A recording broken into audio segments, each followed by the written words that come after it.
Pernahkah kamu bertanya, kenapa air laut terasa asin? Kenapa sungai terasa tawar? Dan kenapa dua air ini, meskipun mengalir berdampingan, tidak saling bercampur? Ini bukan sekadar fenomena alam biasa. Ini adalah tanda kekuasaan Allah yang telah disebutkan dalam Al-Quran sejak 1400 tahun lalu. Mari kita merenung sejenak. Air tawar yang mengalir dari sungai dan pegunungan terasa segar menjadi sumber kehidupan manusia, hewan, dan tumbuhan. Sementara itu, air laut yang asin menyimpan berbagai manfaat, menyaring limbah, menjaga keseimbangan ekosistem, bahkan menjadi habitat jutaan makhluk Allah. Dan tahukah kamu, meskipun sungai dan laut bertemu di banyak tempat, air mereka tetap tidak bercampur sepenuhnya. Al-Quran telah menyebutkan hal ini dengan sangat menakjubkan dalam dua ayat yang hampir mirip, tapi memiliki makna mendalam. Surah Al-Furqan ayat 53. Dan dialah yang membiarkan dua laut mengalir, berdampingan.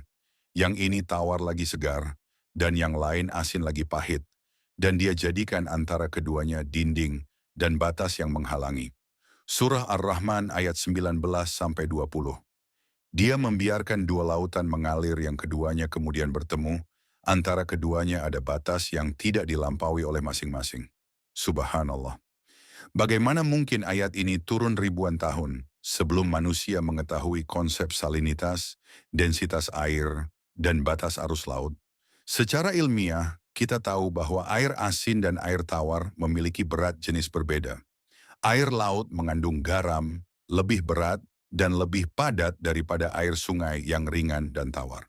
Ketika keduanya bertemu, perbedaan densitas itu membuat air-air ini tetap terpisah.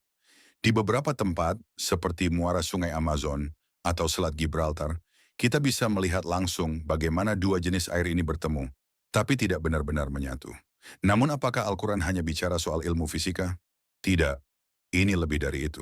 Allah sedang menunjukkan bahwa segala sesuatu di alam ini diatur dengan presisi dan kuasanya. Tidak ada yang terjadi secara kebetulan.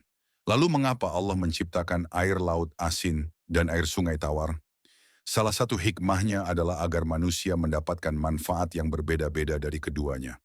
Allah berfirman dalam surah An-Nahl ayat 14, dan dialah yang menundukkan lautan untukmu, agar kamu dapat memakan darinya daging yang segar, ikan, dan mengeluarkan darinya perhiasan yang kamu pakai.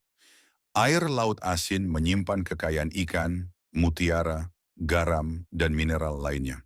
Sedangkan air tawar menyuburkan bumi, mengairi sawah, ladang, dan menjadi sumber minum.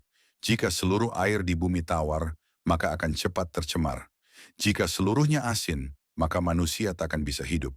Maka Allah jadikan keduanya, seimbang, terpisah, tapi saling melengkapi. Kisah air yang berbeda ini bukan hanya tentang rasa, ia adalah pelajaran tentang ketetapan Allah yang sempurna, tentang bagaimana Sang Pencipta telah menyusun alam ini dalam harmoni. Bahkan ketika dua hal yang sangat berbeda bertemu, mereka tetap bisa berdampingan tanpa saling merusak. Sebuah pelajaran bagi kita, bahwa perbedaan bukan untuk saling meniadakan, tetapi untuk saling melengkapi dengan batas dan aturan yang ditetapkan olehnya. Saudaraku, jika air pun tunduk pada kehendak Allah, jika laut dan sungai pun patuh pada batas yang tak terlihat, maka tidakkah kita malu jika hati kita enggan tunduk pada perintahnya? Mari kita renungkan kembali kebesaran Allah, yang menciptakan air asin dan tawar, bukan sekadar untuk diminum, tapi untuk membuka mata hati kita, bahwa segala sesuatu di dunia ini adalah tanda-tandanya.